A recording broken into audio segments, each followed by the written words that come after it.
जयराम जी, सरायकेला की एक अदालत ने फैसला किया है कि बीडीओ कार्यालय का सामान बेच के मजदूरों का पेमेंट हो मनरेगा का मुद्दा आज भी उठा सदन में। सत्ता पक्ष एक दूसरे को जिम्मेदार ठहरा रहा है, सत्ता पक्ष विपक्ष। जयराम महतो क्या देख रहा है मनरेगा का काम, लेबर पेमेंट कैसे देख? देखिए, मनरेगा का विषय को हमने भी सदन में उठाया था। हमें भी लगता है कि मनरेगा एक बहुत बड़ी आबादी वहाँ निर्भर करती है, तो उस हिसाब से मनरेगा कहीं ना कहीं उचित रूप से संचालित नहीं हो पा रही है। देखिए, इसका पीछे मुख्य कारण ये है, आप और हम आज से वर्षों पूर्व जब सुनते थे, एक विधायक से IAS IPS जो जिला स्तरीय होते हुए हैंडल होते थे, DC हो SP हो, एक विधायक का गरिमा को मानते थे, गरिमा का सम्मान रखते थे।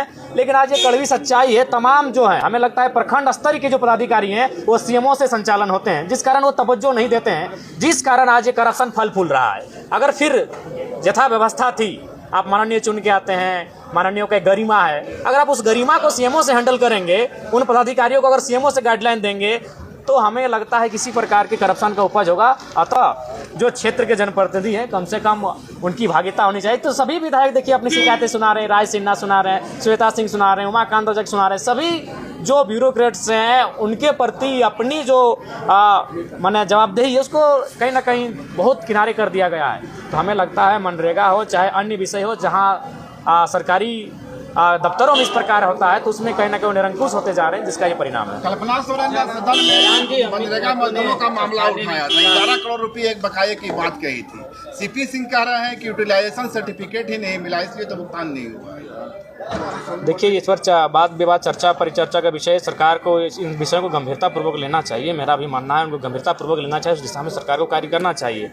यहाँ गोल मोल जवाब से नहीं कार्य होगा, उन्हें गंभीरतापूर्वक तत्परता दिखाने आवश्यक है। जयराम जी, अमित महतो ने खतियान आधारित स्थानीय नीति का मामला सदन में उठाया। अमित महतो, जयराम महतो इसको कैसे?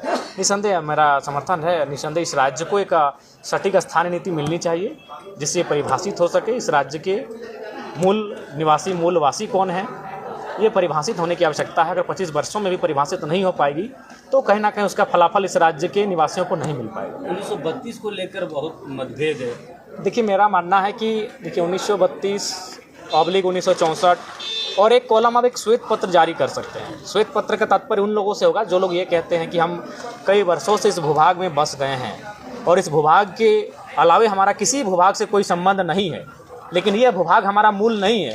तो उनकी परिस्थितियों के लिए, चूँकि वहाँ चाहेंगे कि अगर कानूनी दृष्टिकोण से देखेंगे तो फिर आप आसाम का उदाहरण लेंगे तो इस प्रकार की प्रक्रियाएं बहुत देर से होती हैं। लेकिन अगर मानवता की बात करेंगे तो अगर कोई ऐसा दावा कर रहे हैं तो वहाँ एक श्वेत पत्र जैसा फॉर्मेट बने और उसके आधार पर वो उस श्वेत पत्र के माध्यम से कहें कि हमारा इस राज्य के भूभाग के अलावा बाकी जो भूभाग है उनसे नाता टूट चुका है, तो उस पर एक ऑप्शन आप रख सकते हैं। बाकी 1932 और जो खतियान आधारित स्थान नीति है उसको पुरजोर तरीके से लागू करने की आवश्यकता है।